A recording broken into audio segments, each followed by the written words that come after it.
Om Shanti. Good morning. 25 अगस्त 2023 की मुरली। मीठे प्यारे बाबा हम बच्चों से कह रहे हैं, मीठे बच्चे, यह संगम युग है ब्राह्मणों की पूरी। इसमें तुम ब्रह्मा के बच्चे बने हो। तुम्हें बेहद के बाप का वर्षा लेना है और सभी को दिलाना है। बाबा हम बच्चों से प्रश्न पूछ रहे हैं, इस ज्ञान को अच्छी रीति समझने के लिए किस प्रकार की बुद्धि चाहिए? उत्तर है, व्यापारी बुद्धि वाले ही इस ज्ञान को अच्छी रीति समझेंगे। यह है बेहद का व्यापार। बाप बच्चों को भिन्न भिन्न कमाई की युक्तियां बताते रहते हैं। बच्चों का काम है मेहनत करना। ऐसी युक्ति निकालनी चाहिए जिससे स्वयं की भी कमाई जमा होती रहे और सर्व का भी कल्याण हो। बाप की याद और सेवा ही कमाई का साधन है। गीत है, रात के राही थक मत जाना, सुबह की मंजिल दूर नहीं। ओम शांति। पारलौकिक बाप बच्चों के प्रति समझा रहे हैं। कहते हैं कि बच्चे, मुझ अपने पारलौकिक परम पिता परमात्मा को भूलना नहीं है। गाया भी जाता है, गीता का भगवान, बाइबिल का भगवान व कुरान का भगवान कभी कोई नहीं कहेंगे। कोई भी धर्म स्थापन करने वाले ऐसे नहीं कहेंगे कि हे बच्चे, अब मुझ पारलौकिक बाप को याद करो। ऐसे कोई किसको कह नहीं सकते। बच्चा पैदा होता है, बाप को जानते हैं, बाप को ही याद करते रहेंगे क्योंकि वारिस है। अब पारलौकिक बाप कहते हैं, हे मेरे सिकिल दे बच्चे, अब तुमको मेरे पास आना है। मैं तुम बच्चों को परम धाम निर्वाण धाम ले चलने लिए आया हूँ। तुम भक्त मुझ भगवान को याद करते थे। अब मैं कहता हूँ, तुम मुझे निरंतर याद करो। मैं तुमको सुखधाम ले चलता हूँ। अपने दिल अंदर देखो। तुमने आधा कल्प कितना दुख उठाया है। पहले से ही इतना दुख नहीं मिलता है। पीछे दुख वृद्धि को पाता है।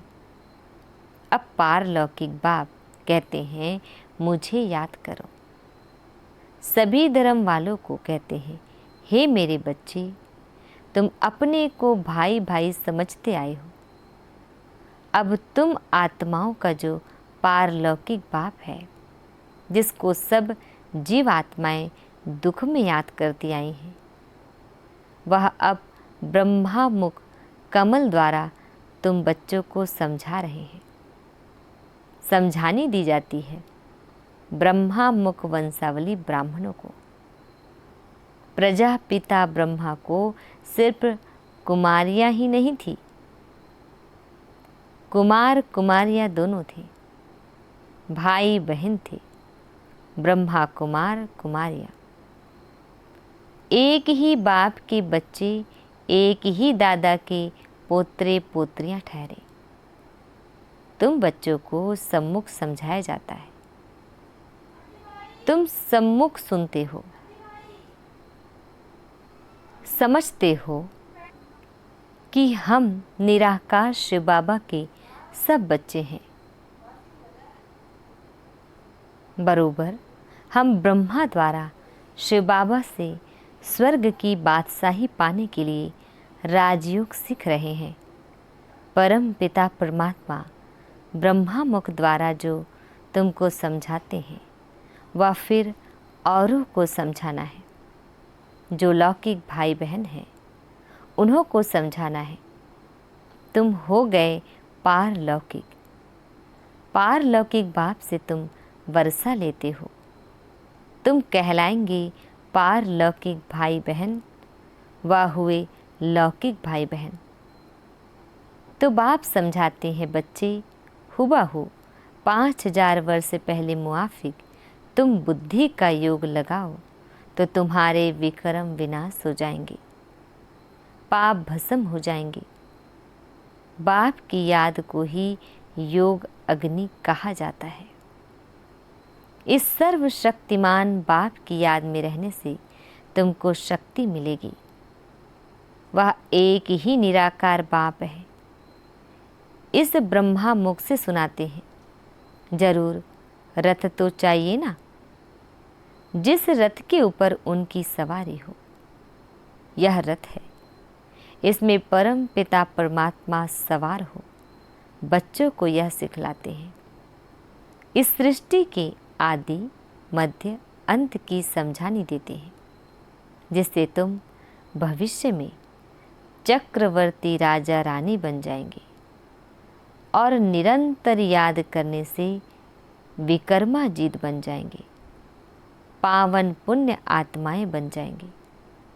बाबा जो स्वर्ग स्थापन करते हैं, उस स्वर्ग के तुम चक्रवर्ती महाराजा महारानी बनेंगे, सो भी 21 जन्मों के लिए। और भारत में जो भी उत्सव होते हैं, शिव जयंती, होली, राखी, जन्माष्टमी, दिवाली आदि, इन सब उत्सवों का महत्व और हरेक की बायोग्राफी हम आपको सुनाते हैं। आओ बहनों भाइयों, हम आपको पारलौकिक बाप का परिचय देवें। परिचय ले सहज राजयोग से तुम विश्व के मालिक बनेंगे। वर्ल्ड ऑल माइटी, पवित्रता, सुख, शांतिमय, अटल अखंड राज्य करेंगे। यह किसको भी समझाना बहुत सहज है, इस रीति लिखना भी है।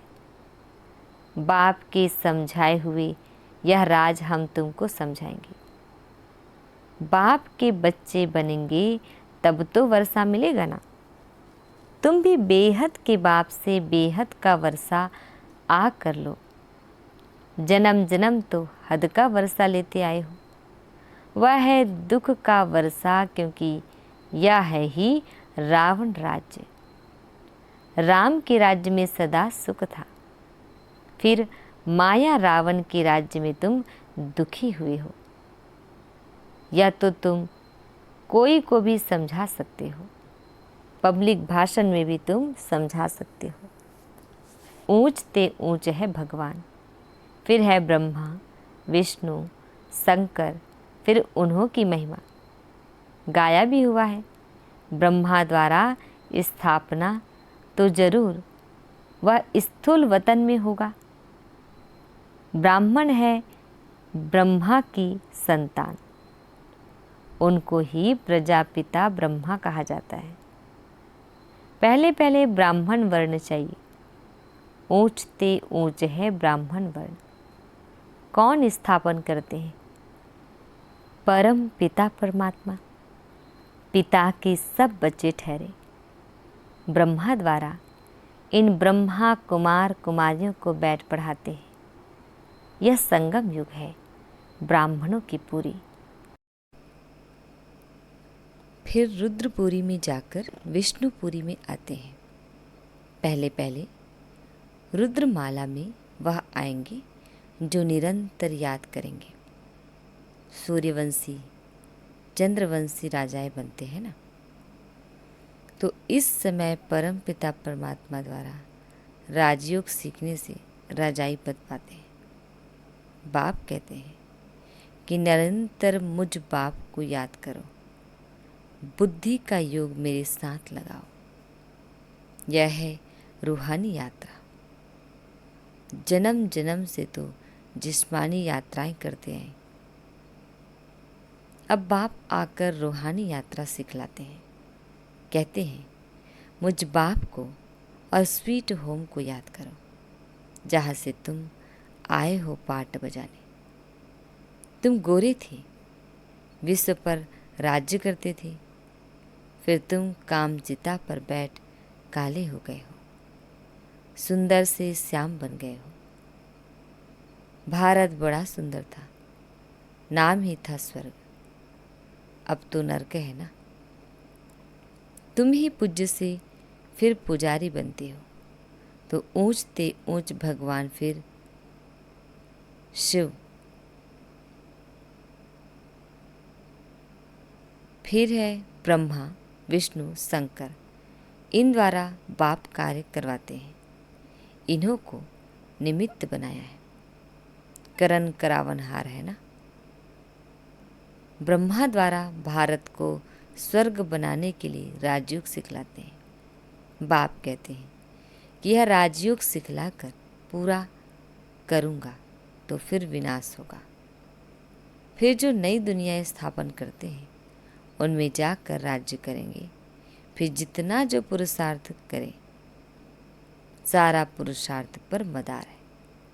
कहते हैं गंगा पतित पावनी, फिर परमात्मा को पुकारते क्यों हो, हे पतित पावन आओ। तो पुजारी भक्तों को भक्ति का फल मिलना चाहिए ना। स्वर्ग में तुमको जीवन मुक्ति का फल मिलता है और सबको शांति का फल मिल जाता है। स्वर्ग में सुख शांति दोनों ही थी, सब सुखी थे जिन्होंने राजयोग सीखा। विकर्म विनाश तो करना ही है, हिसाब किताब चुकतू तो होना ही है। फिर नए सिर पाट बजाना है, सबका हिसाब किताब चुकतू कराए, पावन बनाए, बाप साथ में ले जाते हैं। यह सब राज समझने के हैं। मनुष्य भगवान को याद करते हैं तो जरूर भगवान को सृष्टि पर आना पड़े। कहते हैं कि सृष्टि पर आकर भक्तों को भक्ति का फल देता हूँ। मुक्ति व जीवन मुक्ति, शांति व सुख देता हूँ। दुनिया में सुख शांति व संपत्ति ही मांगते हैं। मनुष्य तो संपत्ति के लिए ही पुरुषार्थ करते हैं कि धनवान बने। समझते हैं संपत्ति में ही सुख होगा, परंतु भल किसको कितनी भी संपत्ति है, राज्य तो फिर भी माया का है ना। पतित दुनिया है तो पाप जरूर होंगे। संपत्ति के लिए बहुत पाप करते हैं। यह है ही पाप आत्माओं की दुनिया। इसमें कोई भी पुण्य आत्मा होती नहीं। पुण्य आत्माओं की दुनिया में फिर कोई पाप आत्मा नहीं होती। यथा राजा रानी तथा प्रजा पुण्य आत्मा होते हैं। इन पावन देवी देवताओं को पतित दुनिया में राजा लोग भी पूजते हैं, क्योंकि समझते हैं यह सर्वगुण संपन्न है, हमारे में कोई गुण ना है, आपे ही तरस परोई। फिर यह कहते हम ही भगवान हैं। पतितों को पावन बनाने वाला तो एक ही बाप है। पतित पावन कहने से बुद्धि चली जानी चाहिए निराकार भगवान की तरफ। निराकार उपासी भी होते हैं ना, तो वह निराकार बाप है। ऊंचते ऊंच जब तक उनका पूरा परिचय नहीं तो उपासना क्या करेंगे। भल कहते हैं परम पिता परमात्मा शिव है। निराकार उपासी है ना, निराकार को याद करने वाले, परंतु वह है कौन। पूरा परिचय चाहिए ना। निराकार को क्यों याद करते हैं, उससे क्या मिलेगा। क्या निराकारी दुनिया में जाएंगे। आत्माओं को तो निराकारी दुनिया में जाने के रास्ते का पता नहीं है। बल सब याद करते हैं, परंतु बिगर परिचय। इस प्रकार याद करने से तो कोई पावन नहीं बनेंगे। यहाँ तो निराकार खुद साकार में आते हैं। मनुष्य तो निराकारी दुनिया में जाने के लिए कितने शास्त्र आदि पढ़ते हैं, परंतु कोई जा नहीं सकते। रास्ते का भी पता नहीं है। जिस्मानी यात्रा की पंडे लोग रास्ता जानते हैं तब तो ले जाते हैं ना। यहाँ इस रास्ते को कोई जानता नहीं जो समझाए। इसके लिए कहते बेअंत है, तो फिर याद कैसे करें? कुछ भी समझते नहीं। कोई ने कहा बेअंत है, फिर कोई ने कहा निराकार है, तो फिर निराकार उपासी बने। आजकल तो फिर कह देते कि हम वही हैं। दिन प्रतिदिन तमोप्रधान मत होती जाती है। जो आता वह कहते रहते हैं। बाप समझाते हैं, ऊंचते ऊंच बाप गाया जाता है। सर्वव्यापी कहने से तो सब ऊंचते ऊंच हो जाते हैं। इतने पतित दुखी वह फिर ऊंचते ऊंच कैसे होंगे? एक तरफ कहते नाम रूप से न्यारा है, फिर उनको पत्थर भीतर में लगाना, इसको ही धर्म ग्लानि कहा जाता है। अभी फिर कहते हम ही परमात्मा है।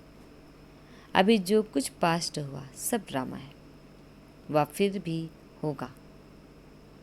भूल पिछाड़ी भूल, ग्लानि पिछाड़ी ग्लानि, करते करते भारत ऐसा पतित हो गया है।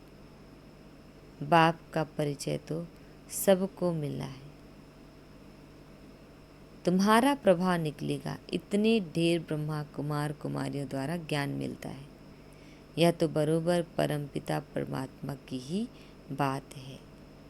सबसे ऊंचते ऊंच है परम पिता परमात्मा। उनकी महिमा बहुत है, पारावार नहीं। अब बाप बैठ अपना परिचय देते हैं। मैं क्या करता हूँ? मैं आकर सभी पाप आत्मा को पुण्य आत्मा बनाता हूँ, राजयोग सिखलाता हूँ। गाया भी जाता है, ईश्वर की गत मत न्यारी। सो तो जरूर जब यहाँ आएंगे तब तो मत देंगे ना। क्राइस्ट की सोल आई क्रिश्चियन धर्म स्थापन करने। बाप की मत तो सबसे न्यारी है। यह बाप तो है सबसे ऊंच। भारत में मनुष्य मात्र में श्रेष्ठ ते श्रेष्ठ देवी देवताएं ही डबल सिरताज बने। बाप की है श्रीमत। भगवान उवाच, मैं तुमको राजयोग सिखलाता हूँ जो और कोई सिखला न सके। लिखा हुआ है। भगवान उवाच, वह है ही हेवनली गॉड फादर जो स्वर्ग की स्थापना करते हैं। स्वर्ग के लिए तुम ब्राह्मणों को राजयोग सिखलाते हैं। ब्राह्मण वर्ण सबसे ऊंच हो जाता। बाप सर्विस की युक्तियां बहुत बदलाते हैं, भल कोई गालियां भी दे। तुम चित्र रख दो, उनमें लिखा होगा कि इन वर्णों में भारत ही आता है। अब है कलयुग, शूद्र वर्ण, फिर तुम बाप द्वारा ब्राह्मण बने हो। तुम्हारा नाम है ब्रह्मा कुमार कुमारी। तुम्हारे चित्र ऐसे होने चाहिए जो मनुष्यों को वंडर लगे कि ऐसे चित्र तो कहीं नहीं देखे। यह ज्ञान व्यापारी बुद्धि वाले अच्छी रीति समझ सकते हैं। यह व्यापार भी अच्छा है तो श्रीमत देने वाला भी सर्वोत्तम है। परंतु बहुत बच्चे मेहनत नहीं करते, घर में सोए पड़े रहते तो बाबा खड़ा करते हैं। तुम एक चित्र बनाएंगे, इससे हजारों का कल्याण होगा। सब तुम्हारी वाह वाह करेंगे, वंदे मातरम कहेंगे। अच्छा, मीठे प्यारे बाबा हम बच्चों को विश कर रहे हैं। मीठे मीठे शिकिल दे बच्चों प्रति माता पिता बाप दादा का याद प्यार और गुड मॉर्निंग। रूहानी बाप की, रूहानी बच्चों को नमस्ते। हम रूहानी बच्चों की रूहानी बाप दादाजी को याद प्यार गुड मॉर्निंग और नमस्ते नमस्ते नमस्ते। शुक्रिया बाबा, शुक्रिया। आज हम बच्चों को धारण करना है धारणा के लिए मुख्य सार फर्स्ट पॉइंट है, रुद्रमाला में पहला नंबर आने के लिए निरंतर बाप की याद में रहना है। बाप और स्वीट होम को याद से स्वयं को पावन बनाना है। सेकंड पॉइंट, रूहानी पंडा बन सबको सच्ची यात्रा करानी है। एक बाप की श्रीमत से स्वयं को डबल सिरताज बनाना है। वरदान, स्व स्थिति की शक्ति से किसी भी परिस्थिति का सामना करने वाले मास्टर नॉलेजफुल भाव। डिटेल, स्व स्थिति अर्थात आत्मिक स्थिति। परिस्थिति व्यक्ति व प्रकृति द्वारा आती है, लेकिन अगर स्व स्थिति शक्तिशाली है तो उसके आगे परिस्थिति कुछ भी नहीं है। स्वस्थिति वाला किसी भी प्रकार की परिस्थिति से घबरा नहीं सकता, क्योंकि नॉलेजफुल आत्मा हो गई। उसे तीनों कालों की सर्व आत्माओं की नॉलेज है। वह जानते हैं कि यह परवश है, इसलिए शुभ भावना शुभ कामना द्वारा उसकी सेवा करेंगे, घबराएंगे नहीं, सदा मुस्कुराते रहेंगे। स्लोगन, भाग्यवान वह है जो सदा भाग्य के गुण गाए, कमजोरियों के नहीं। ओम शांति।